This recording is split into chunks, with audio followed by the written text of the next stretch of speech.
Hello friends, नमस्ते. बाकीच्या लोकांसाठी ही केवळ परीक्षा जरी असली तर आपल्यासाठी ही आपली इज्जतीची परीक्षा आहे. आपल्या स्वतःला सिद्ध करण्याची परीक्षा आहे आणि त्याचबरोबर आपल्यामध्ये जी क्वालिटी आहे किंवा आपण काय करू शकतो तर स्वतःला सिद्ध करून दाखवण्याच्या पुढची ही परीक्षा आहे. म्हणजेच ही केवळ स्पर्धा परीक्षा नाही तर आपल्या अस्तित्वाची परीक्षा आहे. आणि म्हणूनच आपल्याला हे जे दोन तारखा आहेत 30 एप्रिल असेल आणि 4 जून असेल, तर ह्या केवळ तारखा नाही तर ह्या खूप महत्त्वाचा इतिहास घडवणाऱ्या महत्त्वाचे दिनांक आणि महत्त्वाच्या तारखा आहेत. बाकीचे लोक म्हणत असतील की आपण धडपडतोय किंवा आपलं होऊ शकत नाही वगैरे वगैरे, तर आपण त्याच्या पुढे जाऊन सिद्ध करून दाखवलं की आपलं सिद्धता ही सिद्ध होते आणि मग त्यांनी जे अंदाज लावलेले असतात तर त्याच्याही पुढे आपल्याला काहीतरी आपण वेगळे आहोत आणि आपण एक वेगळंच रसायन आहोत, तर हे सिद्ध करता येऊ शकतं.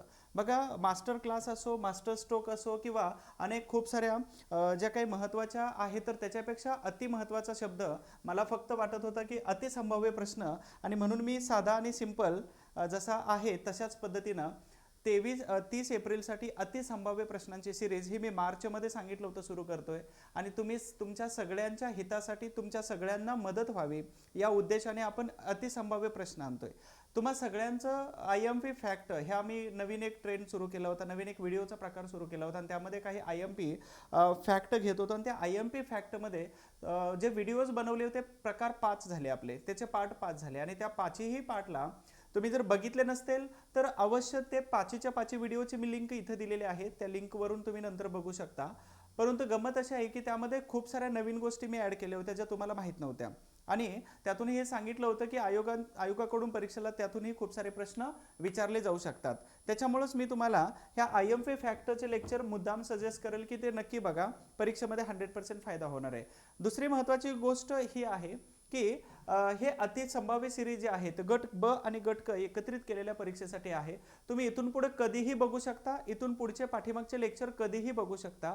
तर प्रत्येक लेक्चरमध्ये तुम्हाला नाविन्यपूर्णता दिसेल, त्यामध्ये तुम्हाला अनुभव, पर्सनल मी जे काही सांगतोय अनुभवलेला आहे, अभ्यास करत असतानाचे वेगवेगळे अनुभव होते, तर हे नेहमी सांगत असतो. आणि तुम्ही सगळ्यांचं जे प्रेम आहे, तुम्हा सगळ्यांचा जो उत्साह आहे आणि तुम्ही सगळेजण अधिकारी होणार आहेत या भावनेने जे माझ्याबरोबर इतिहासाच्या लेक्चरमध्ये जे कनेक्ट होता, तर नक्कीच त्या आपल्या प्रयत्नांना यश मिळणार आहे असं मी गृहीत धरतो. आणि पहिल्यांदाच अशी अपेक्षा करतो की तुमचा सगळ्यांचा अभ्यास खूप चांगल्या पद्धतीने सुरू आहे.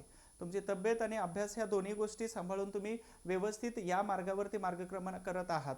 तर त्यासोबत आम्ही तुमच्यासोबत आहोतच. प्रत्येक वेळी, प्रत्येक क्षणी मोबाईल नंबर दिलेला आहेत किंवा त्याचबरोबर टेलिग्राम आहे, तुम्ही कोणत्याही वेळी कधीही त्यावरती तुमचं मत मांडू शकता. अशा पद्धतीनं तुमच्या सोयीसाठी उपलब्ध आहोतच. चला, मी क्षणाचाही वेळ न घेता, तुम्ही आतापर्यंत जे व्हिडिओ बघत आहात आणि त्या व्हिडिओच्या माध्यमातून तुम्ही लाईक, शेअर आणि कमेंट्स करत आहात, तर ते माझ्यासाठी खूप चांगली गोष्ट आहे. प्लस व्हिडिओ बघून तुम्ही माहिती घेता ही तुमच्यासाठी चांगली गोष्ट आहे. म्हणून पुन्हा एकदा मी हिस्ट्री बाय सचिन गुलिक या यूट्यूबच्या चॅनलमध्ये आणि अतिसंभाव्य प्रश्नांच्या या सिरीजमध्ये, ज्या प्रश्नांच्या सिरीजचा उपयोग आपण गट ब आणि गट क या पूर्वपरीक्षा 2023साठी किंवा इथून पुढच्या सगळ्याच पूर्वपरीक्षांसाठी आपण करणार आहोत. इव्हन मेन्समध्ये पण हे क्वेश्चन तुम्हाला फायदा देणार आहेत. तर अतिसंभाव्य प्रश्नांच्या सिरीजमध्ये इतिहास या विषयाच्या भाग 1 हा आपण क्रमांक इथं घेतोय. भाग 1 हा भाग इथं कंप्लीट करणार आहोत. तर या भाग 1 मध्ये मी सचिन गुलिक तुम्हा सर्वांचं स्वागत करतोय. ॲक्च्युली प्राध्यापक म्हणायला हरकत नाही, कारण का तर MA आहे, MPhil आहे, नेट आहे आणि लेटेस्ट 1 मार्चला माझा PhDचा इंटरव्ह्यू पण झाला. आणि त्या इंटरव्ह्यूमध्ये खूप महत्त्वाच्या व्यक्ती मला भेटल्या. त्या व्यक्तींना तुम्ही सगळेजण ओळखता, त्या व्यक्तींना तुम्ही वाचता. मला प्रत्यक्ष दिवसभर त्यांच्यासोबत राहण्याचा योग आला. मी तो अनुभव पण तुमच्यासोबत शेअर करणार आहोत. तर स्वागत आहे तुम्हा सर्वांचं परत एकदा. लेक्चर शेवटपर्यंत बघा. मी काही याच्यामध्ये ट्विस्ट आणण्याचा प्रयत्न करतोय, तुम्हाला बोर होणार नाही याची काळजी घेतो आणि तुमच्यासाठी नवीन प्रश्न प्रत्येक वेळी घेऊन येतोय. पहिला प्रश्न काय सांगतोय की आपल्या न्याय आणि हक्कांसाठी विद्रोह करणारे, अर्थातच उलगुलन उठाव जो आहे, विद्रोह जो आहे, तर याच्यावरती आयोगाने प्रश्न विचारलेला आहे. उलगुलान किंवा मोठ्या त्रासाचा उठाव म्हणून इंग्रजांनी खालीलपैकी कोणत्या घटनेचं वर्णन केलेलं आहे. सिंपल प्रश्न आहे. प्रश्नामध्ये तुम्हाला इथं दिलं होतं उलगुलन या नावाने, आणि ह्या उलगुलनला कोणाबरोबर तरी जोडलं जातं. मी आता मुद्दाम फोटो टाकलेला आहे एकच, बाकीच्या याला फोटो टाकणार नाही, म्हणजे तुम्हाला उत्तर देताना सोयीस्कर जाणार आहे. ठीक आहे, याच्या PDF वगैरे मी तुम्हाला आपल्या टेलिग्राम असेल आणि त्याचबरोबर आपल्या या ॲप्लिकेशनमध्ये तुम्हाला डेमो व्हिडिओज आणि फ्रीवाल्या PDF जे आहेत तर या सेक्शनमध्ये या लेक्चरचे PDF अवेलेबल होऊन जाते. जर कोणी ॲप्लिकेशन घेतलं नसेल तर त्यामध्ये क्वेश्चन्स आहेत, PDF आहे, पेड टेस्ट आणि पेड कोर्स आहेत.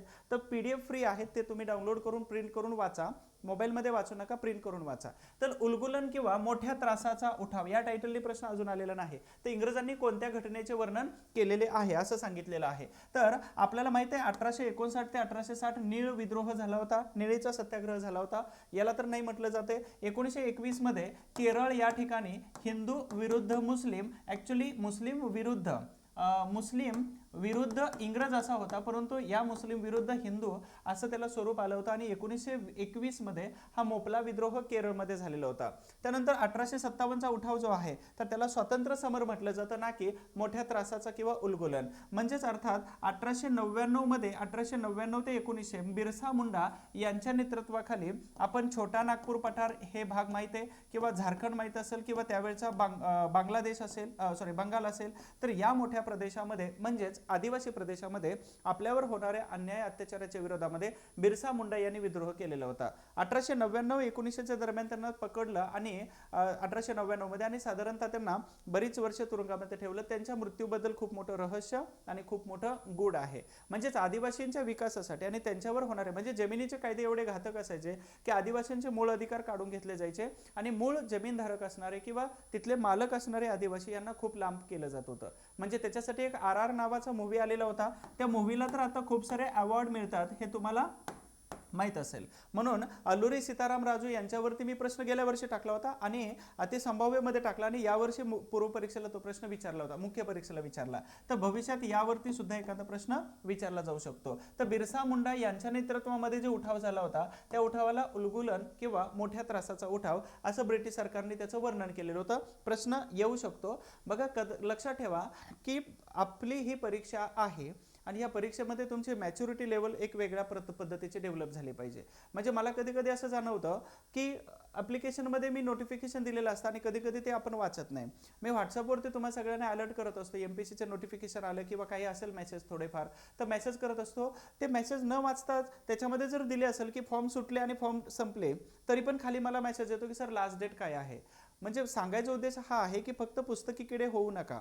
म्हणजे अधिकारी मला प्रत्येक 10 दिवसाला किंवा आठवड्याला एका सुपर क्लास 1 अधिकाऱ्यासोबत माझा बराच वेळ त्यांच्यासोबत स्पेंड होतो. म्हणजे जातो.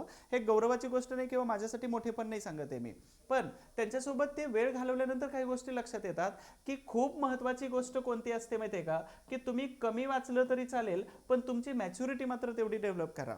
म्हणजेच इथं आपल्याला अर्जही लिहिता येत नाही. मी तुम्हाला आत्ता एक प्रश्न देतो, म्हणजे ह्या व्हिडिओच्या माध्यमातून एक प्रश्न देतो आणि 2025 मध्ये तोच प्रश्न मी देतो. या प्रश्नाचं उत्तर मला तुम्ही नक्कीच व्हॉट्सअपवरती किंवा टेलिग्रामवरती शेअर करा.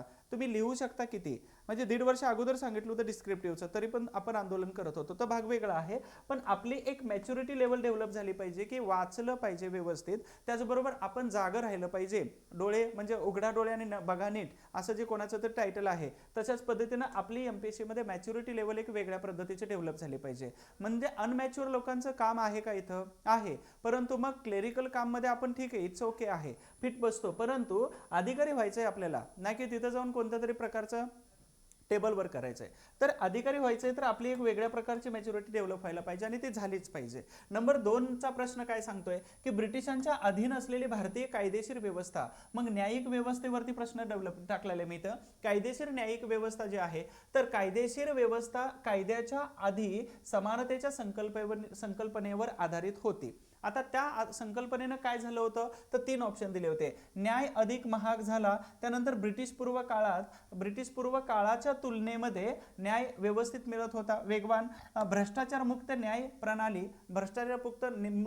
प्रणालीची स्थापना इथं करण्यात आली. ऍक्च्युली इथं वेगवान न्याय मिळत होता का, नाही, आणि भ्रष्टाचार मुक्त न्याय प्रणाली. मग इथं तुम्हाला एक माहित असेल एक प्रकरण जे नंद कुमार प्रकरण आहे आणि हे नंद कुमार प्रकरण वॉरन हेस्टिंग्स हेस्टिंग्स यांचे मित्र असणारे जे पहिले सर्वोच्च न्यायालयाचे जे न्यायाधीश होते, तर एलिजाह इम्पे आणि वॉरन हेस्टिंग या दोघांनी महाराज नंदकुमारला फाशी दिली. म्हणजेच काय तर ब्रिटिश सरकार, ब्रिटिश लोकांनी सांगितलं की तुम्ही हत्या केली. म्हणजेच काय तर हे व्यवस्थित नाही. म्हणजे हे दोन्ही उदाहरणं संपली, एकच ऑप्शन बरोबर आला, तो म्हणजे न्याय अधिक महाग झाला. म्हणजेच ब्रिटिश माणसाने जर हत्या केली तर त्याला शिक्षा दिली जात नव्हती, परंतु भारतीय लोकांनी केली तर त्याला कठोर शिक्षा, मृत्यूदंडाला सामना जावं लागत होतं. म्हणजेच याचा उत्तराचा पर्याय काय असायला पाहिजे? एक. आता न्याय व्यवस्थेवरती प्रश्न विचारला, मग याचं आपल्याला थोडक्यात घेणं किंवा शिकणं गरजेचं आहे. 1773च्या रेग्युलेटिंग ऍक्ट नुसार 1774 मध्ये पहिला सर्वोच्च न्यायालय बनवण्यात आला होता आणि ह्या सर्वोच्च न्यायालयामध्ये 1+3 एवढे सदस्य ठेवण्यात आले होते. पहिला सदस्य किंवा पहिले जे सरन्यायाधीश होते त्यांचं नाव होतं एलिजाह इम्पे. आणि याच्यानंतर मग 1935 मध्ये फेडरल कोर्ट, 1935च्या कायद्यानुसार फेडरल कोर्ट बनलं आणि त्याच्यानंतर 1950 मध्ये सुप्रीम कोर्ट बनलं. परंतु सर्वोच्च न्यायालयाचं मुख्यालय कुठं असावं हे मात्र संविधानात दिलेलं नाही. परंतु सध्या पायंडा पडलेला आहे की कॅपिटल ज्या ठिकाणी असेल त्या ठिकाणी मात्र सर्वोच्च न्यायालयाचं काय असणार आहे? तर त्याचं मुख्यालय असणार आहे. आता त्यावेळची संख्या किती होती? 1+30. सध्याची संख्या 1+33 आहे. मी फक्त 3 वाढवला. करंट अफेअरचा तुमचा क्वेश्चन इथं कव्हर झाला. मग तुम्हाला काम करायचं आहे की हे न्यायाधीश कितवे आहेत सध्याचे आणि यांचा क्रमांक कितवा लागतो, त्याचबरोबर यांच्यानंतर कोण आणि याच्यापूर्वीचे कोण होते आणि किती वर्ष काम केलं होतं, तर आणि महत्त्वाचे खटले यांच्या दरबारी कोणकोणते होते, तर एवढं मात्र तुम्हाला काम करता येऊ शकतं न्यायालयीन सिस्टममध्ये. न्यायालयीन व्यवस्थेमध्ये सहकार चळवळ असेल, स्वदेशी चळवळ असेल, त्याचबरोबर सविनय कायदेभंगाची चळवळ आणि इथं छोडो भारत आंदोलन, म्हणजे या दरम्यान 1905 असेल, 1920, 1930, 1942 यावेळी भारतीय लोकांनी मात्र काय केलं तर इंग्रजांच्या न्याय व्यवस्थेवरचा विश्वास उडाला म्हणून बाहेरची व्यवस्था डेव्हलप केली, स्वतः तिथं न्यायनिवाडा करत होते. त्यानंतर नंबर 3 चा प्रश्न आहे, पुढील जोड्यांचा विचार करा. जोड्या म्हणजे एकासमोर एक दिलेले आहेत. जॉन इलियट बेथून यांनी भारतातील प्रथम महिलांच्या शाळेची स्थापना केलेली होती. तर यांच्याबरोबर कोण होते तर ईश्वरचंद विद्यासागर जे आहेत, ईश्वरचंद विद्यासागर, तर हे मात्र यांच्या सोबत येते आणि हे असिस्टंट किंवा प्रोफेसर म्हणून त्यांच्यासोबत काम करत होते. लॉर्ड डलहौसीचे खूप चांगले मित्र होते आणि त्यांच्याच विद्यासागर यांच्याच मदतीने विधवांचा पुनर्विवाहाचा कायदा 56 मध्ये पास केला होता. दादोबा पांडुरंग तरखडकर यांनी परमहंस मंडळ किंवा परमहंस सभेची स्थापना केली होती 1849 ला. देवेंद्रनाथ टागोर यांनी तत्वबोधिनी सभेची स्थापना केली 1839 ला. ठीक आहे, हे दोन्ही स्टेटमेंट बरोबर आहेत आणि हे सुद्धा स्टेटमेंट बरोबर आहे. म्हणजेच आपल्याला इथं काय दिसून येतं तर विचार करा म्हणजे 1, 2, 3 हे पर्याय इथं बरोबर असायला पाहिजेत. अर्थातच हे तुम्हाला विचारलं जातं. तत्वबोधिनी सभा याचं पूर्वीचं नाव काय आहे यावरती प्रश्न विचारला जातो. 1841 मध्ये हे ब्राह्मो समाजामध्ये जरी आले असले तर येण्यापूर्वी तत्वबोधिनी सभा त्यांनी सुरू केलेली होती. तत्वबोधिनी सभेचं नाव पूर्वीचं आहे तत्वरंजिनी सभा. लक्षात ठेवा, यावरती आयोग प्रश्न विचारला जाऊ शकतं. 1849 आहे. यांची काय केली तर डायरी हरवली आणि डायरी हरवली म्हणून यांनी काय केलं, संपलं, कार्यक्रम संपवला आपला आणि 1867 मध्ये प्रार्थना समाज सुरू केला. ज्या प्रार्थना समाजाचं जुनं नाव काय आहे तर एकेश्वर निष्ठांची किंवा एकेश्वर मंडळी अशा प्रकारचं त्यांचं नाव आहे. तर अशा पद्धतीने तुम्हाला प्रश्न विचारले जाऊ शकतात. म्हणून यावरती तुम्हाला प्रश्नांची सविस्तर तयारी करून घ्यायची आहे किंवा स्वतः पूर्णतः वाचायचं आहे किंवा समजत नसेल तर नोट्स वापरा किंवा पुस्तकं व्यवस्थित वापरा. मी ऑलरेडी स्ट्रॅटेजी आणि प्लॅनच्या लेक्चरमध्ये तुम्हाला 2 पुस्तकांची नावं सांगितलेली होती. एक समाधान महाजन सरांचं आहे आणि दुसरं गाठाळ सरांचं किंवा कटारे सरांचं वाचलं तरी चालते. आणि हे सगळ्या पुस्तकांचा सार कुठं असेल तो आमच्या नोट्समध्ये असतो आणि व्हिडिओजमध्ये असतो. मग तिथं बॅच अवेलेबल आहेत ॲप्लिकेशनमध्ये. आता इथं आत्मीय सभा सांगितली 1815 मध्ये, ब्राह्मो समाज सांगितला 1828 मध्ये, तत्वबोधिनी सभा सांगितली 1839 ची, मानव धर्म 1844 सांगितलं, परमधर्म 1849 मध्ये सांगितलं होतं. त्यानंतर पुन्हा असोसिएशन 1867 मध्ये, त्याचंच रूपांतर पुणे सार्वजनिक सभा केलं होतं. प्रार्थना समाज 1867 मध्ये सांगितली. त्याचबरोबर स्त्री विचारवती संस्था 1871 मध्ये, सत्यशोधक समाज 1873 मध्ये सांगितला, आर्य समाज 1875, थिओसॉफिकल सोसायटी 1875 नंतर 76, 1896 मध्ये रामकृष्ण मिशन, त्याच्यानंतर भारतीय समाजसेवक, भारत समाजसेवक हे गोखले यांनी 1905 मध्ये आणि त्याच्यानंतर मराठा ऐच्छिक समाज वगैरे सुरू झाला होता. तर यावरती खूप मोठे प्रश्न येऊ शकतात. IMP आहे आणि हा डाटा कंपल्सरी करून जावा. IMP फॅक्ट 5 मध्ये हे घेतलेलं आहे मी, त्यावरती एकदा लक्ष ठेवा. थोडीशी एक सूचना आहे बघा, परीक्षा वर्षाला एकच आहे, 30 एप्रिल आणि 4 जून. मग या परीक्षेमध्ये तुम्हाला जे विषयामध्ये कमी मार्क येतात, भले तो विषय जरी समजत नसेल तर त्या विषयाचे क्लास लावून घ्या, भलेही समजत नसेल किंवा कोणी समजावून सांगणार नसेल तर. आणि क्लासमध्ये मी इतिहासाचं फक्त प्रतिनिधित्व करत असताना तुम्हाला बॅचेस मात्र सजेस्ट करेल की इथं 6 ते 7 प्रश्न समाज सुधारकावरती असतात. सभा, समाज संघटना आणि समाज सुधारक, त्याच्यासाठी मी डिटेल्समध्ये अनेक पुस्तकांचा रेफरन्स घेऊन ही बॅच बनवलेली आहे समाज सुधारकाची. आणि दुसरं, ही बॅच जर घेतली तुम्ही कोणती, तर कंबाईन पूर्व परीक्षेची बॅच घेतली तर इतर कोणती बॅच घेण्याची गरज नाही. एकाच बॅचमध्ये जवळपास 40 पेक्षा जास्त व्हिडिओज आहेत आणि ते सगळे व्हिडिओ तुम्हाला मदत करतील. याच्या PDF देतोय, 3 वेळा व्हिडिओ पाहता येतो आणि 50% फी याची खूपच कमी आहे. या ॲप्लिकेशनला व्हिजिट करा किंवा मोबाईल नंबरवरून तुम्ही माहिती घेऊ शकता. जास्त जात नाही मी. ॲप्लिकेशनचा लुक असा असेल, पेड कोर्स आहे, डेमो व्हिडिओ मिळतात, फ्री मध्ये PDF अवेलेबल आहेत, त्याचबरोबर टेस्ट सिरीज सुद्धा अवेलेबल आहे. 199 रुपयामध्ये 14 पेपर्स मिळतात, ते सुद्धा तुम्ही घेऊ शकता. चला, पुढचा प्रश्न आहे 4 नंबरचा. तर भारतातील लोक शेजारील राष्ट्राचे शांततापूर्ण संबंध ठेवू इच्छितात असा ठराव कोणत्या काँग्रेसच्या अधिवेशनामध्ये संमत करण्यात आलेला होता?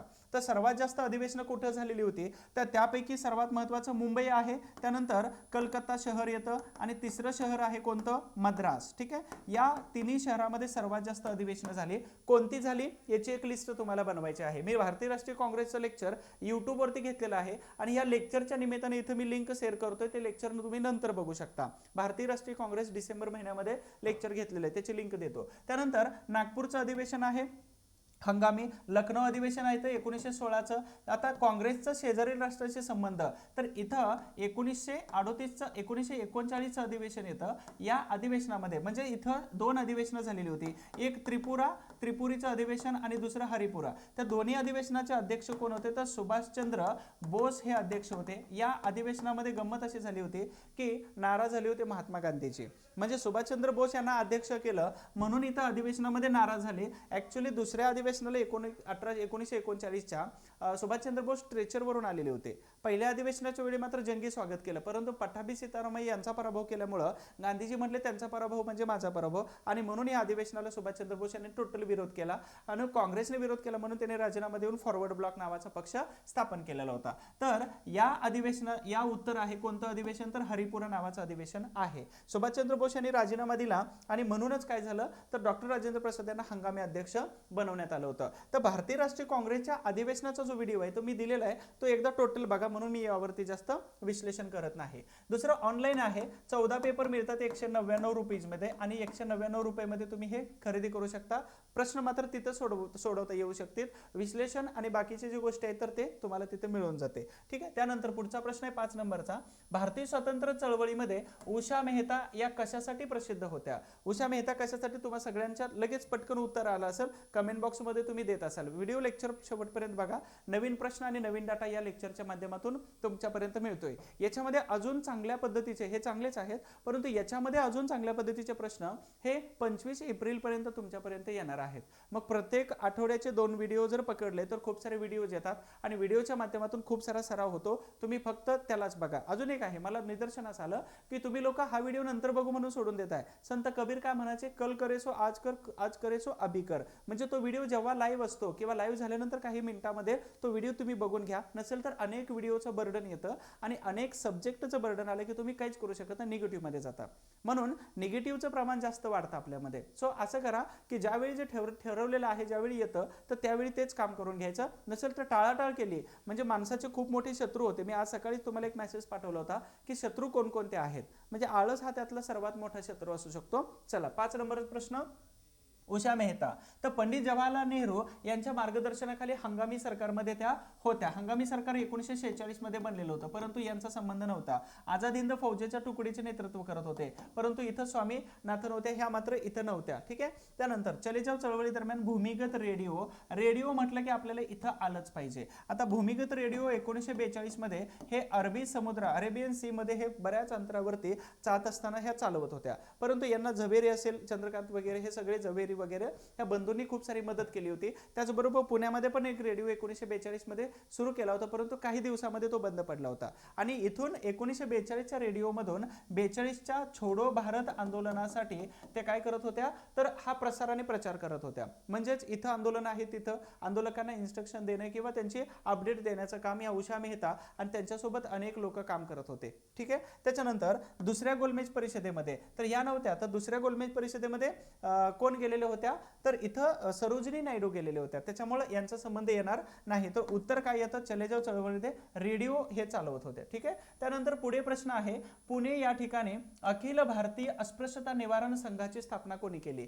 यावरती तुम्हाला अस्पृश्यता निवारण संघ म्हटलं की महात्मा गांधीजी आठवतात.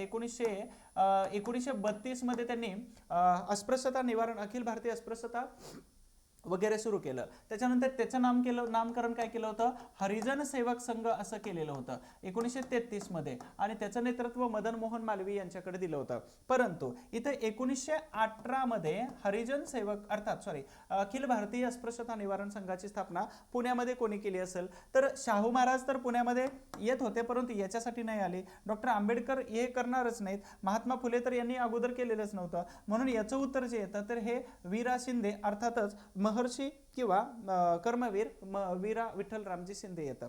तर यांनी का केलेलं होतं, तर जेव्हा 1906-07 नंतर डिप्रेस क्लासेस या लोकांसाठी किंवा बहुजन लोकांसाठी जेव्हा कामाला सुरुवात केली, तर त्यांच्या निदर्शनास आलं की या लोकांसाठी वेगवेगळ्या संस्थात्मक कार्य करायला पाहिजे, आणि म्हणून अस्पृश्यता निवारणासाठी 1918ला त्यांनी सुरू केलं होतं. 1918लाच त्यांनी अस्पृश्यता निवारण परिषद सुद्धा घेतली होती, ज्याचे अध्यक्ष त्यांनी सुरुवातीला कोणाला केलं असेल तर त्यावरती एक प्रश्न आला होता, सयाजीराव महाराज गायकवाड यांना त्यांनी अध्यक्ष केलं, आणि या अध्यक्षांवरती प्रश्न येऊन गेला. 1920 ला नंतर नागपूरला घेतली, तर त्याचे अध्यक्ष केले होते महात्मा गांधीजी. भविष्यातला प्रश्न इथे येतो. म्हणजेच यांनी जे 3 घेतलेले होत्या, 1912 ची एक आहे, त्याच्या 12चे अध्यक्ष कोण होते, तर भांडारकर होते. तर पुण्याच्या फर्ग्युसन कॉलेजमध्ये घेतली होती. 9 ला मुंबईत घ्यायची होती, परंतु पुण्यामध्ये घेतली फर्ग्युसन कॉलेज. तर ह्या 3 परिषदा यावरती तुमच्या आयोगाचे प्रश्न विचारले जाऊ शकतात. छत्रपती शाहू महाराज यांनी अस्पृश्यता निवारणासाठी खूप मोठं काम केलेलं होतं. त्याचबरोबर डॉक्टर आंबेडकर 1920 नंतर फुल ऍक्टिव्ह झाले होते. महात्मा ज्योतिबा फुले हे तर ऍक्च्युली 1848 पासूनच पूर्ण ताकदीने काम करत होते 1890 पर्यंत. हीच ती ग्रेट भेट आहे. जेव्हा इतिहास आणि इतिहासकार जेव्हा भेटतात त्यावेळी खूप मोठा इतिहास घडतो. खूप सुंदर वाक्य होतं, इतिहास भेटला की इतिहास बनतो. ऍक्च्युली समाधान महाजन सर आणि मी 1 तारखेला बरीचशी मंडळी होती त्या ठिकाणी, आणि जवळपास 10 मिनिट माझी फिरकी घेत होती कोणते पुस्तकं वगैरे वापरता. ॲक्च्युली फोनवरती आणि मेसेजवरती खूप वेळा बोललो होतो, परंतु तिथं समजलंच नाही अचानक की फोटो बघावा किमान हे कोणते सर आहेत, आणि 10 मिनिटानंतर सांगितलं मी समाधान महाजन सर आहे. नाशिक या ठिकाणी असिस्टंट होते, परंतु आता डेप्युटी कमिशनर या पदावरती ते काम करतात नाशिक या ठिकाणी. एखादा व्यक्ती ग्राउंड लेवलवरती कसा असतो याचं एक जिवंत उदाहरण, दिवसभर विद्यार्थी दशेमध्ये आले होते सर, आणि कोणालाच कळालं नाही की आम्ही PhDच्या इंटरव्ह्यूसाठी तिथे आलो होतो. आम्ही 4-5 लोकांचा ग्रुप होता. बबन आणि ख्वाडा या पिक्चरचे सहाय्यक दिग्दर्शक हे सुद्धा होते फंड म्हणून. तर ते पोलीस दलामध्ये आहेत, आणि आम्ही दोघा-तिघांनी खूप तिथं धमाल केली, अर्थात इतिहासावरती खूप डीपमध्ये चर्चा केली, आणि इंटरव्ह्यू खूप सुंदर गेला. कदाचित सर आणि मी PhD साठी बॅचमेट किंवा क्लासमेट असू शकतो पुढच्या कालावधीमध्ये, कारण दोघांचे इंटरव्ह्यू खूप सुंदर आणि छान गेले होते. म्हणून माझ्या नावापुढं PhD किंवा डॉक्टर हा शब्द सरांच्या आणि माझ्या दोघांच्याही लवकरच लागणार आहे. तुम्हा सगळ्यांच्या सोबत आणि आशीर्वाद आहेतच. तर प्रशासनातले खूप सारे अनुभव, इतिहासातल्या खूप मोठ्या बारीक आणि मोठ्या सगळ्या मिस्टेक्स काय करतात मुलं वाचताना, किंवा कसा वाचला पाहिजे, किंवा कुठं कशावरती भर दिला पाहिजे, ह्या लहान मोठ्या गोष्टीवरती मी टेलिग्रामवरती व्हाईस चॅटला घेतलं होतं, या टेलिग्रामवरती. आणि त्याचबरोबर आज यूट्यूबमध्ये पण सांगतोय की महाजन सरांना भेटल्यानंतर प्रशासकीय अनुभव काय असतो, त्याचबरोबर अभ्यास करताना कोणत्या ट्रिक्स किंवा कोणत्या पद्धती वापरल्या पाहिजे होत्या, आणि त्याचबरोबर ह्या सगळ्या गोष्टी त्यांच्याकडून माझ्यापर्यंत आल्या, आणि त्या डिस्कशनच्या माध्यमातून मी तुमच्यापर्यंत पोहोचतो. म्हणून सांगतो की नेहमी आपले विचार आणि आपलं सहवास हा मोठ्या आणि उच्च प्रतीच्या विचारांच्या व्यक्तींबरोबर ठेवा, म्हणजे तुम्ही त्यांच्याबरोबर मॅच करू शकता. जसं मी सांगितलं सुरुवातीला की अनेक लोकांबरोबर संबंध येतो, आणि सरांनी प्रिय मित्र म्हणून पुस्तक मला एक गिफ्ट दिलं, प्राचीन भारताचा इतिहास. खूप सुंदर पुस्तक आहे. मी काही प्रमोशन नाही करत आहे, पण पुस्तकाच्या 2 लाईन वाचल्यानंतर लक्षात येते की याच्यामध्ये सांगायचं काय होईल, आणि हे पुस्तक किती सुंदर असू शकतं. तर मला ते खरं समजलं. ॲक्च्युली यांनी सांगितलं नाही की तुम्ही प्रमोशन प्रमोशन करा वगैरे, ठीक आहे. परंतु मी सांगतोय की सुंदर पुस्तक आहे, कमी वेळेमध्ये खूप चांगलं वाचून होतं, घ्यायला हरकत नाही. परंतु नाही आवडत तर घेऊ नका, पण पुस्तक सुंदर आहे. आणि हे पुस्तक देताना त्यांनी एक वाक्य लिहिलं होतं, प्रिय मित्र सचिन यास. अर्थातच सरांनी मित्र म्हटले म्हणजे माझ्यासाठी खूप मोठी गोष्ट होती, आणि ती एक ऐतिहासिक भेट झाली आमची, परत ही नक्की होणार आहे. चलो, अशाच महान व्यक्तींच्या संपर्कात राहा, आपले विचार उच्च कोटीचे राहतील. पुढे प्रश्न खूप मोठा दिलेला आहे, सेंटेन्स दिले आणि त्यावरून व्यक्ती ओळखा, नवीन फॉर्मॅटमध्ये येऊ शकतो आपल्याला. त्यांचा प्रिन्सिपल फोर्ट हा सामाजिक आणि धार्मिक सुधारणेचा विषय होता.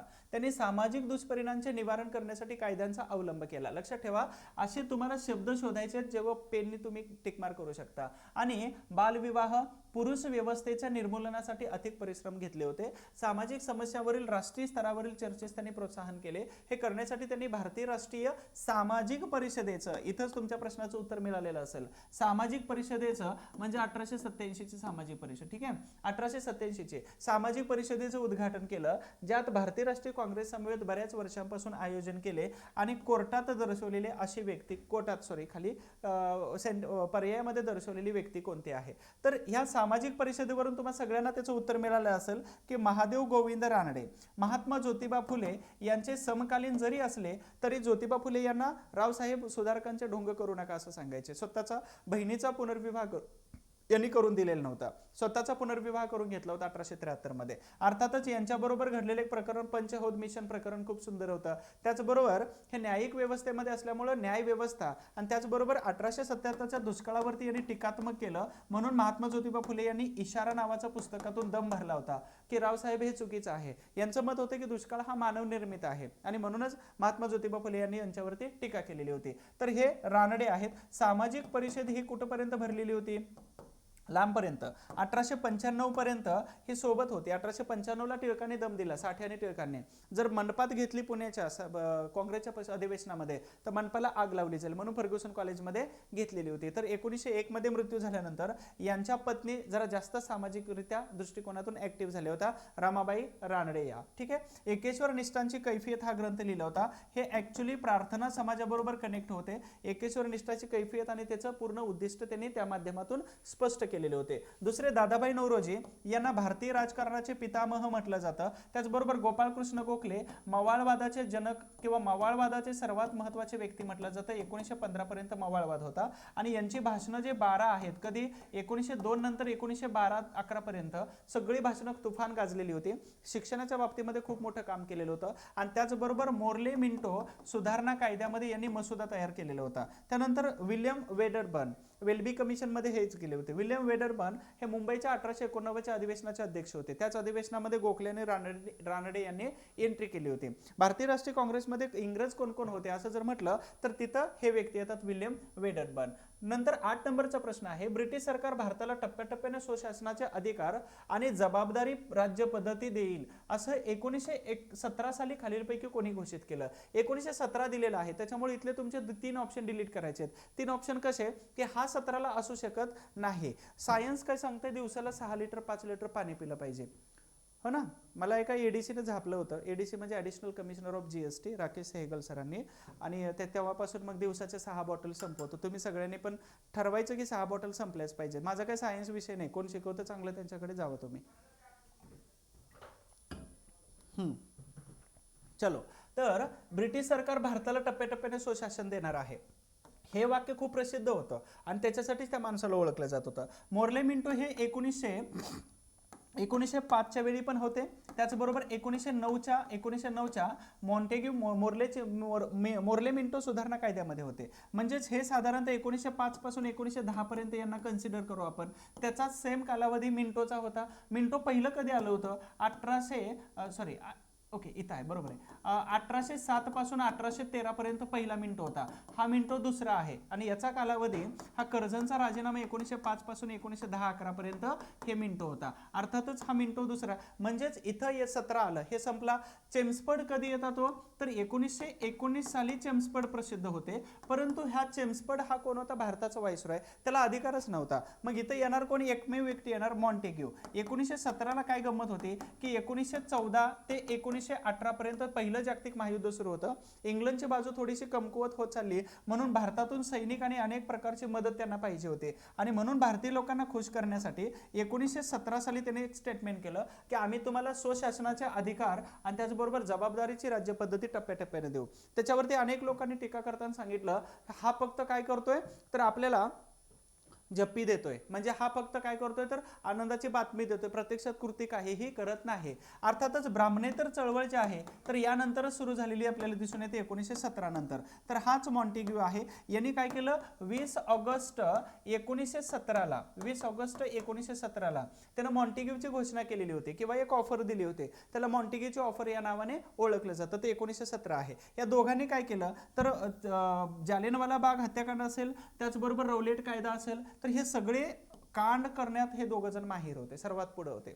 आणि भारतीय जनतेमध्ये असंतोष जेव्हा पसरला तर त्यावेळी 1919ला या दोघांनी मॉन्टेग्यू चेम्सफोर्ड रिफॉर्म ऍक्ट आणला, सुधारणा कायदा आणला की ज्याच्यामध्ये 3% लोकांना मतदार, द्विग्रही द्विशासन प्रांतात केंद्रात, त्याच्यानंतर भारतीय लोकांना निवडणुकीमध्ये सहभाग, ह्या सगळ्या गोष्टी यांनी भारतीय लोकांना खुश करण्यासाठी आणला. आणि याच्यावरती नेमणूक किंवा याच्यावरती निर्णय घेण्यासाठी मुडीमन समिती नेमली होती 1924ला. त्याच्यानंतर हे बऱ्याच ऍक्टिव्हिटीज मॉन्टेग्यू आणि 1919च्या चेम्सफोर्ड कायद्यामध्ये घडून आलेल्या होत्या. एक 9 नंबरचा प्रश्न आहे, ब्रिटिश काळामध्ये जमीनदारांकडे खालीलपैकी कोणत्या जबाबदाऱ्या होत्या. प्रत्येक वेळी तुम्हाला प्रश्न फॅक्च्युअल डाटावरती येईल असं नाही, तर प्रत्येक वेळी तुम्हाला प्रश्न कशावरती येतो तर तुम्हाला विचार करायला लावणारा प्रश्न असतो की अनेक टॉपिक्स मधून एक एक सेंटेन्स काढतात आणि इथं असा प्रश्न बनवला जातो. त्याच्यासाठी आपण रेडी असायला पाहिजे. महाजन सरांचे एक वाक्य तुम्हाला सांगतो की अचानक केलेला बदल आपल्याला स्वीकारता आला पाहिजे आणि ती सिच्युएशन आपल्याला हँडल करता आली पाहिजे. मग वाक्य सुंदर होतं, how to handle the situation. ही जी कन्सेप्ट असते तर हीच कन्सेप्ट आपल्याला अधिकारी होण्यासाठी खूप गरजेची असते. ऑन द स्पॉट घेतलेला निर्णय, ऑन द स्पॉट झालेला बदल हा आपल्याला ऍक्सेप्ट करता आला पाहिजे. ठीक आहे. आणि मग तुम्हाला आज निर्णय आलाय कोणता तरी आयोगाचा, तो ऍक्सेप्टच असायला पाहिजे. तो निर्णय पुढचा असेल, तो निर्णय आताचा असेल, तो निर्णय काही दिवसांसाठीच असू शकतो. तर अधिकारी होण्यासाठी तुम्हाला परिवर्तन, रंग बदलू गिरगिट, तुम्हाला माहिती आहे लहानपणी तो चॅप्टर पण शिकला असेल हिंदीमध्ये. तर जो वातावरणामध्ये जातो तशाच प्रकारचा कलर करतो, म्हणजेच त्याला काय म्हटलं जातं की परिस्थिती अनुरूप आपण स्वतःला त्या साच्यामध्ये बनवून घेणं. ठीक आहे. चला, तर या ब्रिटिश कालावधीमध्ये जमीनदारांकडे कोणत्या प्रकारच्या जबाबदाऱ्या होत्या. ईस्ट इंडिया कंपनीला महसूल भरणे ही जबाबदारी होती. गावोगावी महसूल मागणीचे वाटप करणे ही पण जबाबदारी होती. त्यांच्या क्षेत्रामध्ये कायदा आणि सुव्यवस्था राखणे ही त्यांची जबाबदारी होती का? नाही. त्याच्यासाठी कॉर्नवालिस असेल किंवा त्याच्या अगोदरच्या काही अधिकाऱ्यांनी, गव्हर्नरने पोलीस डिपार्टमेंट सुरू केलेलं होतं. कॉर्नवालिसने तर DYSP सुरू केलं, ज्याचे आपण प्रयत्न करतो जीव तोडून. तर अशा पद्धतीनं म्हणजे ज्या मातीमध्ये आपल्या पराभवाची चिंता होत होती त्या मातीमध्ये आपल्या विजयाचा जेव्हा गुलाल उधळला जातो ना, तर त्याचा आनंद खूप अफलातून असतो आणि तो आनंद आपल्याला मिळवायचा आहे. लक्षात ठेवा, ज्या मातीमध्ये आणि ज्या भूमीमध्ये आपल्या पराभवाची चर्चा होत असते किंवा पराभवाबद्दल खूप सारं बोललं जातं, त्याच मातीमध्ये आपला जेव्हा निकाल अचानक येतो आणि आपण तिथंच असतो, तर तो आनंद जगामध्ये त्याच्यासारखा दुसरा कोणता नसतो. तो आपल्यासाठी पण असतो, पण आपल्याबरोबर आपले हितचिंतक असते त्यांच्यासाठी तो आनंद खूप मोठा असतो आणि तो आनंद आपण त्यांना देऊ शकतो आणि आपण पण मिळवू शकतो. त्याच्यासाठी प्रयत्न करा. ठीक आहे. इतर लोकांसाठी मी माझ्या आई वडिलांसाठी करतोय किंवा माझ्या याच्यासाठी नाही, तर स्वतःचा आनंद खूप मोठा असतो आणि स्वतः पास झालं की मग आपल्या पाठीमागचे जेवढे सपोर्टर असतात ना, सगळ्यांना प्रचंड आनंद होतो. त्याच्यामध्ये आपले आई वडील आणि आपल्यावर लावणारे पैसे हे जे कोण कोण आहेत ना, ते सगळ्यांना खूप प्रचंड आनंद होतो. चला, तर कायदा सुव्यवस्था मात्र इथं येत नाही, म्हणजेच अ आणि ब हे त्याचं उत्तर बरोबर आहे. अ आणि हे ब आहे. ठीक आहे. यांनी प्रशासकीय व्यवस्था, न्यायिक व्यवस्था, शिक्षण व्यवस्था, पोलीस व्यवस्था, ज्युडिशरी हे सगळे सिस्टम डेव्हलप केली होती. याच्यामध्ये जमीनदार वर्ग जो होता तो हा पहिल्यांदा इथं काम करत होता, म्हणजेच रॉबर्ट क्लाइव्ह, वॉरन हेस्टिंग यांच्या कालावधीमध्ये हे लोक काम करत होते. ठीक आहे. पुढे जाऊया थोडंसं. योग्य जोड्या जुळवा. स्तंभ म्हणजेच गट संघटना दिलेत आणि त्याचं स्थापना वर्ष दिलेलं आहे. इंडियन असोसिएशन हे मात्र 1866 मध्ये सुरू झाली होती लंडनमध्ये दादाभाई नौरोजी. इंडियन लीग जे आहे ते 1876 मध्ये सुरू झालेली होती. हे संयुक्त जोडलेली संस्था होती बंगालमध्ये. ईस्ट इंडिया असोसिएशन 1875 मध्ये सुरेंद्रनाथ बॅनर्जी आणि पुणे सार्वजनिक सभा हे 1870 मध्ये. 1867 मध्ये याचं पुणे असोसिएशन या नावाने सुरू झालं होतं. हा प्रश्न अनेक वेळा आलेला आहे आयोगाकडून. म्हणजेच याचं उत्तर जे आहे तर ड, ब, अ आणि क म्हणजेच 1 नंबरचा पर्याय इथं योग्य असायला पाहिजे. ठीक आहे, प्रत्येक वेळी. आता इथं काय सांगितलंय, ह्या सगळ्या संस्थांचं ऑब्झर्वेशन करा. मी इथंच प्रश्न ब्रेक करू शकतो, पण याच्यात गंमत काय माहितीये का, तर 1885 ला भारतीय राष्ट्रीय काँग्रेसची स्थापना झाली. मग या सगळ्या संस्था संघटना काय आहेत, काँग्रेस पूर्व राजकीय संघटना. लेक्चर मी युट्यूबवरती घेतलंय का नाही, बॅचमध्ये घेतलेलं आहे आणि भारतीय राष्ट्रीय काँग्रेसचं लेक्चर दिलेलं आहे. परंतु इथं यावरती लेक्चर घेणं अपेक्षित होतं, परंतु त्याची डेट अशी पर्टिक्युलर नाही. मग या बॅचमध्ये सविस्तर माहिती दिलेली आहे. खूप सारे बंगाल, मद्रास आणि बॉम्बे, त्याचबरोबर भारताच्या बाहेरच्या संस्था जशा कोणत्या आहेत, इंडियन असोसिएशन असेल किंवा ह्या संस्था. तर अशा प्रकारच्या अनेक संस्था संघटना काँग्रेस पूर्व बॅचमध्ये घेतलेले, तिथं तुम्ही सविस्तर बघू शकता. नाही समजलं की फोन करू शकता माझ्या नंबरवरती. तर इथं अशा प्रकारचे आहे, म्हणजे संपूर्ण भारताचा. अच्छा, तुम्हाला एक काम सांगतो, भारताचा नकाशा काढा 20 वेळा आणि त्याचे फोटो पाठवा. ते PSI ला एका सांगितलं, त्यांनी पण केलं होतं काम चांगलं, 20 वेळा नकाशा पाठवला होता. तुम्ही लोक करत नाही काम सांगितलेलं. ऑफलाईनची मुलं मला भेटायला येतात प्रत्येक आठवड्याला, मी त्यांना टार्गेट देतो, मला माहित नसतं एवढं होत नाही, परंतु त्यांना तेवढं देतो आणि ते करतातच. थोडं राहिलं सांगतात, मला माहित असतं की ते होत नसतं, तरी पण ते करतात. आता अजून काही PSI, अजून काही डॉक्टर्स, अजून काही लोक हे टार्गेट घेऊन अभ्यास करतात. म्हणजे माझ्या संपर्कात आले की मी त्यांना टार्गेट देतो, एवढं करा, होत नसेल तर सोडून जा आणि निघून जा. तर टार्गेट दिल्यानंतर व्यवस्थित काम करतात. तर मी एकाला सांगितलं, PSI होते ते, आणि त्यांनी काम केलं, 20 वेळा नकाशा काढला आणि मला पाठवला. सांगितलं सर आता नकाशा बघायची गरज नाही, 20 वेळा काढा आणि त्याच्यानंतर मला पाठवा. मला पाठवू नका, तुमचं तुम्ही ठेवा, परंतु तुमचं तोंडपाठ होऊन जातं. मला आता गरजेचं काय आहे, बंगालचा प्रांत, मद्रास प्रांत आणि बॉम्बे प्रांत, ह्या प्रांतामध्ये पहिल्यांदा राजकीय संघटना सुरू झालेल्या होत्या आणि त्याच्या व्यतिरिक्त अब्रॉड इंडिया इथं सुद्धा राजकीय संघटना सुरू झाल्या होत्या. ह्या संघटनांची लिस्ट वेगवेगळ्या पद्धतीने काढा, मी टेलिग्रामवरती फोटो शेअर करून देतो तुम्हाला. ठीक आहे, पुढील महत्त्वाचा प्रश्न आहे 11 नंबर. 1857 बद्दल विधानांचा अभ्यास करा सांगितलेला आहे. अभ्यास करा म्हणजेच काय, तर आपण एक तर राजकीय नाही, अभ्यास सुरू आहे. आपण काय आहोत, अभ्यासू व्यक्ती आहोत आणि स्टुडंट आहोत. स्टुडंट या दिशेमध्ये किंवा स्टुडंट या परिस्थितीमध्ये आपल्याला अभ्यास करणं खूप गरजेचं असतो. केल्याशिवाय पर्याय पण नाही केलं तर मग अवघड होऊन जातं. एकाने सांगितलं PSI इंटरव्ह्यूला, मी वाचणे हा छंद सांगू का, वाचणे छंद नाही भाई म्हटलं, तुझा हा वाचणे मजबुरी झालेली महाराष्ट्रातील तमाम विद्यार्थ्यांची, आणि त्याच्यामुळे ही छंद होऊ शकत नाही. होऊ शकतो पण त्याच्यामध्ये तुम्हाला डिटेल्समध्ये थोडं जावं लागतं. चला, 1857 बद्दल अभ्यास करा सांगितलं, अभ्यास करूया आपण. डिसेंबर 1857 रोजी चिमासाहेब पंढरपूर, फलटण, वाठार, कराड आणि बेळगाव, आरळी या ठिकाणी नेतृत्व केलं. रंगो बापूजी गुप्ते कोल्हापूर, बेळगाव, धारवाड या ठिकाणी. त्यानंतर भगवंतराव निळकंठराव यांनी नांदगाव, पेठ आणि नाशिक या ठिकाणी. तर चिमासाहेब यांचं कोल्हापूर येतं, लक्षात ठेवा कोल्हापूर येतं, परंतु उठाव फसलेला होता. रंगो बापूजी गुप्ते हे येतात सातारा, त्याचबरोबर भोर आणि त्याच्या आसपासचा परिसर, त्याच्यामुळे हे दोन्ही विधानं चुकीचे झाले. एकच येतात निळकंठ, भगवंतराव, नांदगाव, पेठ आणि नाशिक. नाशिकला जाताना पेठ लागतं, रस्त्याने बघितलं मी, आणि थोडं पुढे गेलो असतो तर सिन्नर आणि नांदगाव पण लागलं असतं, पण गेलो नाही, तर पेठ लागतं. अर्थातच हे वाक्य मात्र इथं बरोबर आहे, परंतु सार्वजनिक फाशी देण्यात आली होती, यावर आयोगाने प्रश्न विचारलेला आहे. म्हणजे इथं काय येतं, फक्त क हे विधान बरोबर आहे, तर फक्त क हे विधान याचं बरोबर आहे. 1857च्या उठावामध्ये काही वर्तमानपत्र मुंबईमधून निघत होते, ते निघणारे पत्र, वर्तमानपत्र 1857च्या नॉर्थ इंडियाच्या बातम्या खाली येत होत्या आणि त्याला प्रेरित होऊन या सगळ्या लोकांनी आपापल्या प्रांतामध्ये उठाव केला होता. सोलापूर असेल, त्याचबरोबर जमखिंडी असेल, त्याचबरोबर नरगुंद असेल, यावरती प्रश्न विचारलाय. सैनिकांचं प्रमाण यावरती प्रश्न विचारलाय. आता लिखाणावरती प्रश्न अपेक्षित आहे किंवा तिथं कोणी कोणी कशा पद्धतीने प्रश्न घेतलं यावरती याच्यावरती प्रश्न अपेक्षित असू शकतो. नंतर 12 नंबरचा प्रश्न, योग्य जोड्या लावा. हिंदुस्थानचे मार्टिन ल्युथर किंग कोणाला म्हटलेलं आहे? त्याचबरोबर मार्टिन ल्युथर किंग हे राजाराम मोहन रॉय यांना. व्हिक्टोरिया आश्रम कोणी सुरू केला होता? महात्मा गांधीजींनी. सेवा समिती ही हृदयनाथ कुंजरू यांनी सुरू केलेली होती आणि त्याचबरोबर महाराष्ट्र धर्म हा विनोबा भावे यांनी सुरू केला होता. तर हे सुरू केलं होतं 1923 मध्ये. 1910 मध्ये, सॉरी उलट झालं, 1910 मध्ये आणि 1923 मध्ये विनोबा भावे जे वैयक्तिक सत्याग्रह करणारे होते. तर अशा पद्धतीने यांनी हे सुरू केलं होतं. महात्मा ज्योतिबा फुले 1848 पासून जे ऍक्टिव्ह होते, तर 1890 आपल्या निधनापर्यंत त्यांनी अविरतपणे बहुजन शिक्षण बहुजन शिक्षण आणि स्त्री सुधारणा, पुनर्विवाह आणि बालहत्या विरोधी, त्याचबरोबर ह्या सगळ्या कामाबरोबर त्यांनी महत्त्वाच्या कामांना सुरुवात केलेली होती आणि शेवटपर्यंत ते कामच करत होते. त्याच्यानंतर म्हणजे एक हात जेव्हा आपला निकामी होतो तरी सुद्धा आपली जिद्द जर असेल तर त्यावेळी मी बालाजी मंजुळे सरांचे एक भाषण ऐकत होतो, गणेश कला क्रीडाला. त्यांनी सांगितलं होतं की फिजिकल डिसेबल आहेत एका आईजने. त्यांनी सांगितलं की माझा थोडासा हा जरी वीक असला तर माझे हात आणि माझं हर्ट खूप मोठा आहे की ज्याच्यातून मी खूप चांगलं करू शकतो.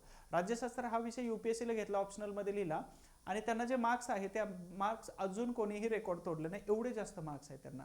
सांगायचा उद्देश हा आहे की जिद्द असेल तुमची तर पुण्यात पण आले नव्हते ते, गावाकडे राहिले आणि गावाकडे राहून रस्त्यावरती दगडं फोडणाऱ्या कुटुंबातील त्यांचा जन्म आणि कोणत्याही प्रकारचं कारण न देता गावच्या बांधावरती बसून शेताचा त्याने अभ्यास केला आणि तो एवढ्या ताकदीचा अभ्यास होता की त्यांनी भारतामध्ये कितवा खूप महत्त्वाचा अंडर 100 नंबर काढलेला होता.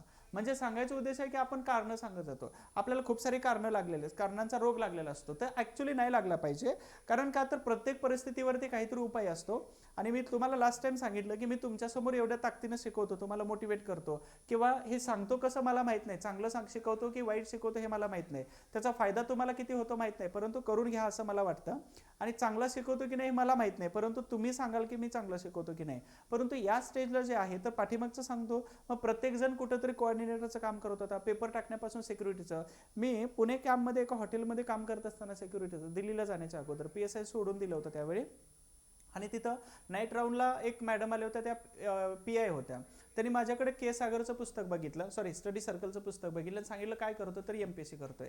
त्यांनी सांगितलं कुठेही काही मदत लागली तर मला सांगतो. शक्यतो मी मदत नाही घेतली त्यांची, परंतु म्हटलं की मला 5-7 हजार रुपये मिळतात, यातून माझं भागतोय खर्च, मग मदतीची काय अपेक्षा. सांगायचा उद्देश आहे की प्रत्येक हा शून्यातून निर्माण झालेला असतो. मग तुम्ही भलेही घरचे करोडपती असतील पण तुमचा नवरा असेल, भाऊ असेल, आई असेल, वडील असेल, पण तुम्ही नाही ना.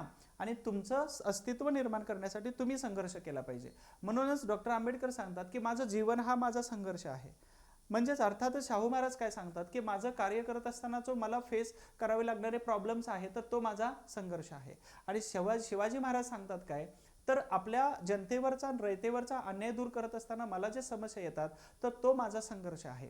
अर्थातच मूळ संघर्ष हा जगण्यासाठी आणि समस्या निर्माण दूर करण्यासाठीचा असतो आणि त्या आपल्या समस्या काय आहे तर आपण स्वतःला सिद्ध करत नाही आणि सिद्ध करेपर्यंत ह्या सगळ्या समस्या बाजूला आपण करू शकतो. चला, प्रत्येकाचा संघर्ष आहे, प्रत्येकाचा खूप मोठा होण्याचा एक मार्ग असतो.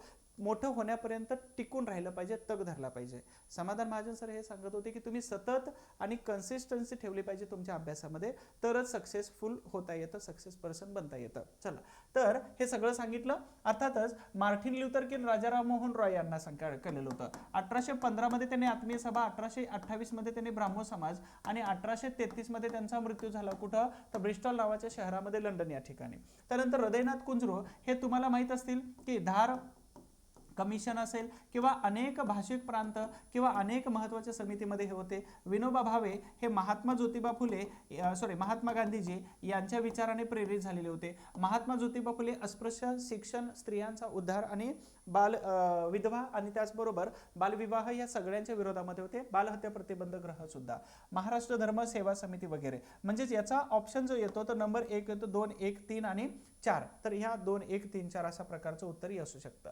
पुढील महत्त्वाचा 13 नंबरचा प्रश्न आहे की अनेक समाजसुधारक आणि राज्यकर्त्यांना ब्रिटिश राजवट ही वरदान वाटलेली होती, परंतु तर्खडकर बंधूंपैकी कोणास ते शाप वाटले होते. तर्खडकर बंधू 3 होते, त्यापैकी सर्वात ज्येष्ठ कोण होते? आत्माराम पांडुरंग तर्खडकर सर. त्याच्यानंतर कोण होते तर गव्हर्नमेंट ऑफिसर होते दादोबा तर्खडकर, गव्हर्नमेंट ऑफिसर. सुरतला असताना मानव धर्म सभा, नंतर भारतात आल्यानंतर परमहंस, नंतर प्रार्थना समाज.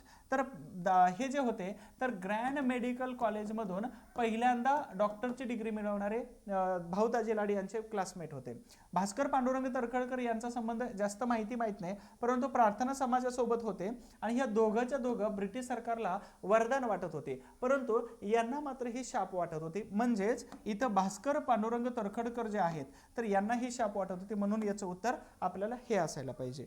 प्रश्न प्रार्थना समाजावरती येतो, मानव धर्मावरती आलाय, परमहंस सभेवरती आलेला आहे, ग्रँड मेडिकल कॉलेजवरती आलाय. 1857च्या उठावामध्ये भास्कर दादोबा पांडुरंग यांनी भिल्लांना एकत्र करून त्यांच्याच विरोधामध्ये शांत उठाव करण्यामध्ये मदत केली होती. म्हणजेच इथं प्रश्न या सगळ्या महत्त्वाच्या व्यक्तींच्या कार्यावरती येऊ शकतो.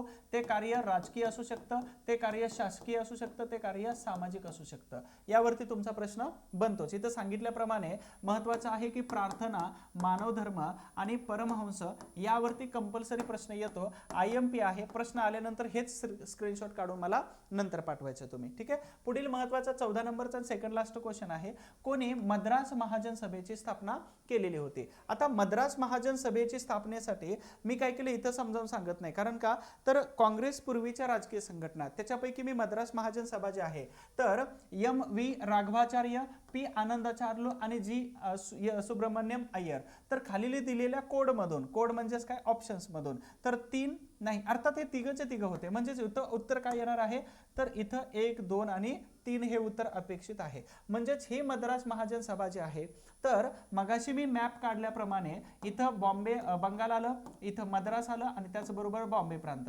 तर ह्या मद्रास प्रांतामध्ये सर्वात महत्त्वाच्या 2 संघटना होत्या, मद्रास नेटिव्ह असोसिएशन आणि दुसरी संघटना आहे मद्रास महाजन सभा. याची स्थापना 1884 मध्ये झाली होती आणि संस्थापक कोण होते तर रामास्वामी मुदलियार, P आनंदाचार्य. सदस्य कोण कोण होते? V राघवाचार्य, G सुब्रमण्यम अय्यर आणि सुब्बाराम पंतलोन रंगना नायडू. या महत्त्वाच्या व्यक्ती या मद्रास महाजन सभेमध्ये सदस्य, संस्थापक व्यक्ती, महत्त्वाच्या व्यक्ती होत्या.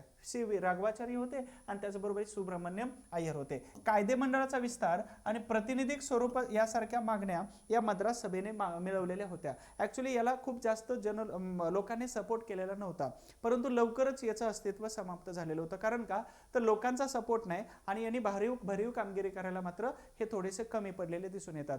तशाच प्रमाणे इथं सांगितल्याप्रमाणे बॉम्बे प्रांतामध्ये ज्या संघटना होत्या यावर आयोगाचे प्रश्न विचारलेले आहेत.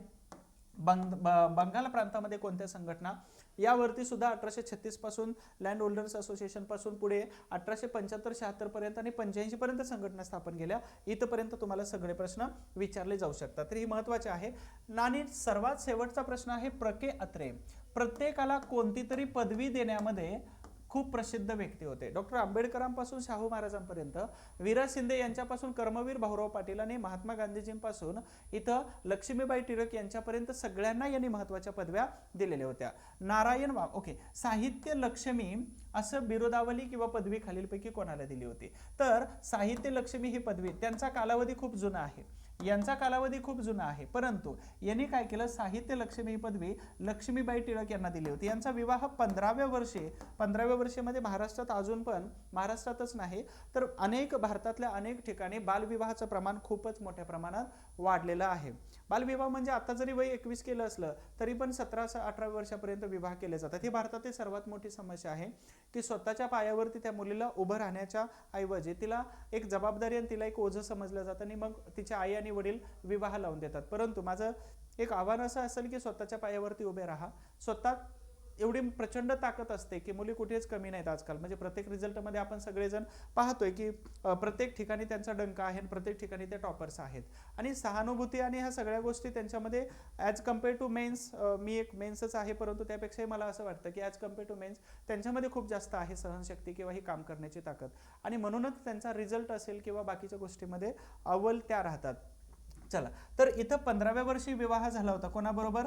नारायण, लक्षात ठेवा, वामन टिळक यांच्याबरोबर विवाह झाला होता. त्यांनी आत्मचरित्र लिहिलं, त्याचबरोबर या चांगल्या लेखिका सुद्धा होत्या आणि म्हणूनच इथं या प्रके अत्रे यांनी त्यांचा गौरव केला होता. साहित्य लक्ष्मी. परीक्षेला एखाद्या वेळी प्रश्न अशा प्रकारचा येऊ शकतो. काशीताई कानिटकर असतील, शाहू महाराज असेल आणि शाहू महाराजांनी फेलोशिप वगैरे दिली शिक्षणासाठी. रमाबाई रानडे हे रानडे यांच्या पत्नी होत्या, ह्या प्रार्थना समाजाबरोबर कनेक्ट होत्या. त्याचबरोबर यांनी सुरुवात 1904ला महर्षी कर्वे यांच्या आश्रमामधून कामाला सुरुवात केलेली होती, व्यवस्थापक यामधून. त्याच्यानंतर महिलांना मतदानाचा अधिकार असावा आणि अनेक महिलांसाठी त्यांनी उद्धाराचं काम केलेलं होतं. पंडिता रमाबाई यांचे सगळे सदन पाठ करून ठेवा. त्याचबरोबर तुम्हाला सांगितल्याप्रमाणे मुक्ती मिशन आहे, मुक्ती मिशन आहे, तर ह्या सगळ्या गोष्टी यांच्या पाठ करून ठेवा. पंडिता रमाबाई यांच्यावरती खूप वेळा आणि वारंवार प्रश्न विचारला जातो. मी तुळशी प्रकरण सांगितलं होतं. असे वेगवेगळे कंटेंट तुम्हाला या महत्त्वाच्या स्त्रियांवरती विचारले जाऊ शकतात. तर साहित्य लक्ष्मी लक्ष्मीबाई टिळक यांच्याबद्दलचं हे सेंटेन्स होतं. अशा पद्धतीनं मी इतिहास या विषयाचे 15 प्रश्न अतिसंभाव्य प्रश्न सिरीजमध्ये भाग 1 मध्ये तुम्हाला सांगितलेले आहेत. लेक्चर तुम्ही शेवटपर्यंत बघितलं. मी तुम्हाला अजून 2 लेक्चर सजेस्ट करेल किंवा 2 बॅचेस सजेस्ट करेल. गणितामध्ये 15 पैकी 15 मार्क मिळवायचे असेल तर संजय पहाडे सरांचं बोल बच्चनपेक्षा क्वालिटीवरती लक्ष ठेवा. चला कधी लक्षात ठेवतो. मला जर असे वाटलं की मी बोल बच्चन करत असेल म्हणजे यापेक्षा तुम्ही एवढे सुज्ञ असायला पाहिजे, एवढे मॅच्युअर असायला पाहिजे की आपण कोणाला फॉलो करायचं आणि आपण कोणाला फॉलो करायचं नाही हे आपल्या सुज्ञ बुद्धिमत्तेतून विचार आला पाहिजे की आपण कोणाला ऐकलं पाहिजे. नसेल तर विनाकारांचे लेक्चर्स तुम्ही बघत असाल तर तुम्ही तुमचा वेळ वाया घालवताय. ठीक आहे, हे एक सूचना सांगतो तुम्हाला. आणि मला असं वाटतं की गणितामध्ये हे मार्क मिळू शकतात. भूगोलामध्ये सुद्धा या मार्कांची हमी इथं हे सर आमचे मित्र सचिन शिंदे सर देतात. यांचा नंबर दिलेला ॲप्लिकेशन आहे, यांचा नंबर दिलेला ॲप्लिकेशन आहे, त्याच्यामधून तुम्ही घेऊ शकता. आणि इतिहासामध्ये मी 15 पैकी 15 प्रश्नांची तयारी तुमच्याकडून या प्लॅटफॉर्मच्या माध्यमातून करून घेतोयच. त्याचबरोबर जे जवळून पाहतात अभ्यास करत असताना म्हणजे शिक्षक लोकांना अभ्यास करत असताना जवळून जे पाहतात तर त्यांना माहीत असतं की किती रेफरन्सेस यूज केले जातात किंवा क्वालिटी कशी मेंटेन केली जाते किंवा तुमच्यापर्यंत काय दिलं जातं. तर याच्यामध्ये तुम्हाला कोणत्याही प्रकारचा टाइम वेस्ट न घालवता ह्या खूप सुंदर बॅचेस बनवलेल्या आहेत आम्ही सगळ्यांनी आणि ह्या तुमच्यापर्यंत आम्ही देण्याचा प्रयत्न करतोय. आता इथं प्रत्येकाचे ॲप्लिकेशन आहे, प्रत्येकाचे नंबर्स वगैरे दिलेले आहेत, तुम्ही फोन करून त्या घ्या. लास्ट टाइम मी लेक्चरमध्ये तुम्हाला सांगितलं होतं हे सगळे विषय तुम्ही फेस करताय, हे सगळे प्रॉब्लेम फेस करताय. प्रत्येकाला एक तरी समजतं यातलं. ठीक आहे, म्हणजेच नैराश्य येऊ शकतं, वाचू न वाटणे, सतत अपयश येतं, आर्थिक परिस्थिती नाही आपली, घरातून खूप मोठा विरोध असतो, वाचलेलं समजत नाही, सगळंच येते पण असं वाटतंय की आपल्याला खूप सारं येतंय आणि परीक्षेमध्ये काहीच येत नाही. ॲक्युरेसी लेवल वाढत नाही, वाचूच वाटत नाही, पुस्तक खूप झाले, मार्गदर्शन व्यवस्थित मिळत नाही, याला खूप साऱ्या समस्यांना आपण फेस करत असतो. परंतु कोणाचं तरी बोला तुम्ही की ज्यांच्याबरोबर त्यांच्यावरती तुम्हाला विश्वास वाटतो की इथून आपल्याला योग्य मार्गदर्शन मिळू शकतं. हा याचा अर्थ असाही नाही की मी आहे तो व्यक्ती, परंतु तुम्ही ज्यांना मानता किंवा फॉलो करता आणि तिथून वाटतं सोल्युशन मिळू शकतं तर अशा व्यक्तीला मात्र तुम्ही फोन करून त्याच्याकडून प्लॅन आणि स्ट्रॅटेजी बनवून घ्या. कमी पडू नका. मी काय म्हणतो, तुम्हाला जिंकायचं आहे ना तर तुम्ही कशा प्रकारचा डान्स करा म्हणजे तुम्ही जिंकला पाहिजे आणि तुम्ही पास झाला पाहिजे, एवढंच आपलं टार्गेट असायला पाहिजे. नसेल तर मग आपलं खूप अवश्य अवघड जाऊ शकतं. आणि नेहमी मोठ्या लोकांच्या संपर्कात राहा. मोठे म्हणजेच कोणते असतात? सर्वात महत्त्वाचं विचाराने मोठा असायला पाहिजे. तो श्रीमंती आहेच, त्याचबरोबर त्याचं राहणीमान आहे, बिहेवियर आहे, ह्या सगळ्या गोष्टी खूप मोठ्या मॅटर करतात. परंतु मोठी लोक याचा अर्थ काय, हे वॉरन बफेट यांनी सांगितलं होतं की आपल्या प्रगतीबद्दल विचार करणाऱ्या मित्रांचं जे मंडळ असतं तर त्याच्यामध्ये तुम्ही राहा. आपल्या प्रगतीबद्दल जर 2 मिनिट सुद्धा बोललं जात नाही तर ते सर्कल आणि तो मित्रांचा जो ग्रुप असतो तो लेफ्ट करा, कारण तिथं प्रगतीबद्दल काय बोललं जात नाही, डिमोटिवेट केलं जातं आणि मागं खेचलं जातं. तर अशा मित्रांच्या सर्कलमध्ये तुम्ही राहण्याचा मोस्टली प्रयत्न करा. काही अभ्यासातल्या अडचणी येत असतील तर माझा नंबर दिलेला आहे, यावरती फोन करा. वेगळा ॲटिट्यूड डेव्हलप करा स्वतःचा, पण तो ओव्हर असायला नको. नसेल तर मग आपल्यासाठी तो घातक असू शकतो. तुम्हा सगळ्यांना खूप काही प्रॉब्लेम्स असू शकतात, ते तुम्ही योग्य मार्गदर्शकांकडून किंवा योग्य आपल्या नातेवाईकांकडून किंवा योग्य व्यक्तींकडून सोडवण्याचा प्रयत्न करा. अभ्यासामध्ये खूप काही अडचणी येऊ असतात, हे ॲक्सेप्ट आहे, कारण त्या फेजमधून मी पण जातोय किंवा गेलेलो आहे किंवा जाणार आहे पुढे, है ना. आणि त्याच्याबरोबरच तुम्ही सगळेजण चांगल्या पद्धतीचा अभ्यास करा, ज्याच्यामध्ये चुका करू नका, चुका टाळण्याचा प्रयत्न करा. क्वेश्चन पेपर 1 एप्रिलपासून 10 दिवसात सोडवा. आता सध्या सोडवण्यात काही अर्थ नाही, कारण का तर क्वेश्चन पेपरमधला कंटेंट आणि तुम्ही वाचलेलं जर मॅच नाही झालं तर तुम्ही डिमोटिवेट होऊ शकता. आणि सध्या वाचनावरती भर द्या, रिव्हिजनवरती भर द्या, लेक्चर्सवरती भर द्या जर बॅचेस घेतल्या असतील तर. नसेल तर एकदाच घ्यायचे तुम्हाला, पुढे 6 महिन्यापर्यंत बॅचेस तुम्हाला वापरता येतात. राज्यसेवा पण या बॅचमधून कव्हर होते. तर कोणत्याही प्रकारची मिस्टेक आणि कोणत्याही प्रकारचं रिग्रेट फील होऊ देऊ नका. आणि 2023 मध्ये तुम्हाला गर्दीचा हिस्सा बनायचं नाही तर कारण बनायचं. त्याच्यासाठी चांगल्या पद्धतीचा तुम्ही सगळेजण प्रयत्न करा. लेक्चर शेवटपर्यंत बघितलं त्याबद्दल तुम्हा सर्वांचा आभार आहे.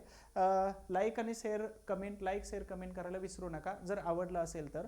आणि त्याचबरोबर सगळीच इथं आहे टेलिग्राम, यूट्यूब वगैरे, तर हे सगळं तुम्ही फॉलो करताय. याचा लेक्चरचा फायदा तुम्हाला होत असेल तर तुमच्या मित्रांना पण नक्की शेअर करायला विसरू नका. लवकरच आपला दुसरा भाग सुद्धा येतोय, तोपर्यंत तुम्ही सगळ्यांनी काय बघायचं आहे तर हे महत्त्वाचे लेक्चर्स फॅक्ट 4, 5, 1, 2, 3, 4 दिलेले आहेत. आणि त्याचबरोबर सबस्क्राईब आणि लाईक करायला मात्र या चॅनलला विसरायचं नाही. Thank you so much. Wish you all the best. तब्येतीसाठी तुम्हा सगळ्यांना खूप खूप शुभेच्छा. त्याचबरोबर अभ्यास चांगल्या पद्धतीचा करा, क्वालिटीचा करा. तुम्हा सगळ्यांना खूप खूप शुभेच्छा. All the best. थँक्यू.